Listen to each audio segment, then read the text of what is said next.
Salut à toi et bienvenue. Voici l'émission qui transforme tes révisions en une conversation simple et utile pour que tu arrives plus sereine et plus compétente sur le terrain. Et aujourd'hui, on va s'attaquer à un sujet qui peut faire un peu monter le stress, le chariot d'urgence. On va essayer de démystifier ça ensemble. Exactement. L'objectif, c'est vraiment de transformer cette appréhension en maîtrise. Tout à fait. À la fin de cette discussion, ce chariot ne sera plus un symbole de catastrophe, mais, on l'espère, ton meilleur allié.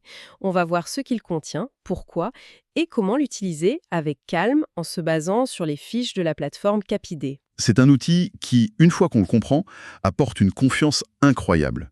La clé, c'est de voir au-delà du matériel, en fait. Justement, parlons-en. Quand on est étudiant et qu'on ouvre les tiroirs la première fois, ça peut vraiment paraître chaotique. On a l'impression d'une accumulation de matériel sans queue ni tête. Comment on est censé s'y retrouver dans le feu de l'action ? C'est le piège classique.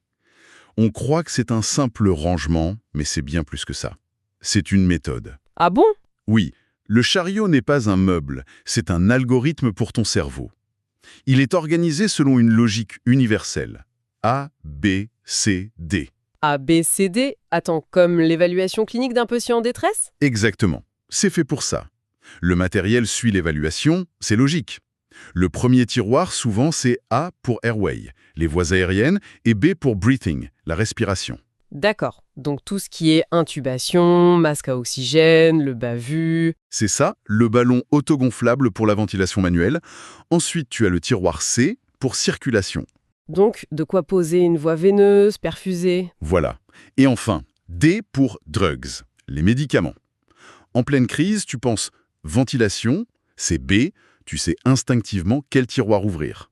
Ah oui, c'est une charge mentale en moins dans un moment où chaque seconde compte. La recherche devient un réflexe, plus une source de stress. Tu as tout compris. Ça décharge complètement ton esprit pour te concentrer sur l'essentiel, le patient. D'accord, cette logique ABCD est très claire en théorie.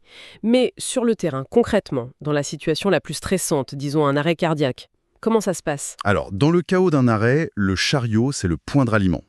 Pendant qu'un collègue commence le massage, ton premier réflexe, c'est de glisser la planche à massage cardiaque sous le dos du patient. Pour rendre le massage plus efficace. Précisément.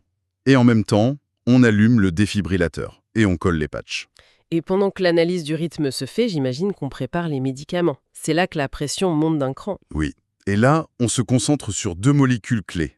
D'abord, l'adrénaline. C'est la star de l'arrêt cardiaque. On fait 1 mg en intraveineux direct. D'accord. Mais le geste qui suit est tout aussi vital et parfois oublié. Il faut toujours rincer la voie avec 20 ml de NaCl 0,9% juste après. Ah oui, Pour pousser le produit, c'est ça. pour être sûr qu'il arrive bien au cœur. Exactement. C'est un détail qui change tout. Sans ça, l'adrénaline peut rester coincée dans la tubulure. L'autre molécule, c'est l'amiodarone, la cordarone. On l'utilise quand le cœur ne répond pas au choc électrique, c'est ça ? Pour une fibrillation qui résiste ? C'est ça.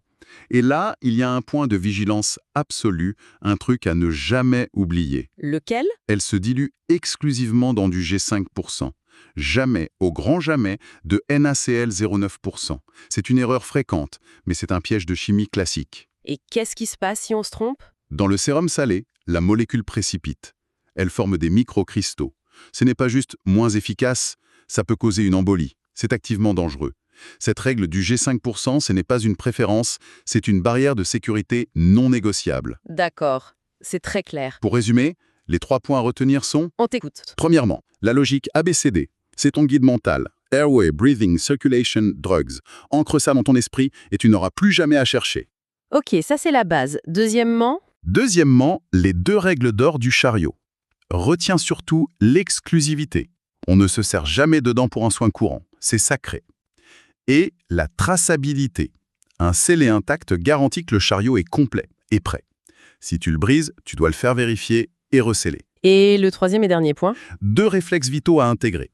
Le défibrillateur doit toujours être branché sur secteur. Une batterie vide au mauvais moment, c'est une catastrophe qu'on peut éviter. Et, je le répète, l'amiodarone, c'est uniquement dans du G5%. C'est le genre de détail qui définit un soin sécuritaire. C'est limpide. Merci beaucoup, c'est tout de suite beaucoup moins intimidant. La connaissance est vraiment le meilleur antidote au stress. Avec plaisir. Le jour où tu ouvres ce chariot sans que ton cœur s'accélère, tu sais que t'es prête.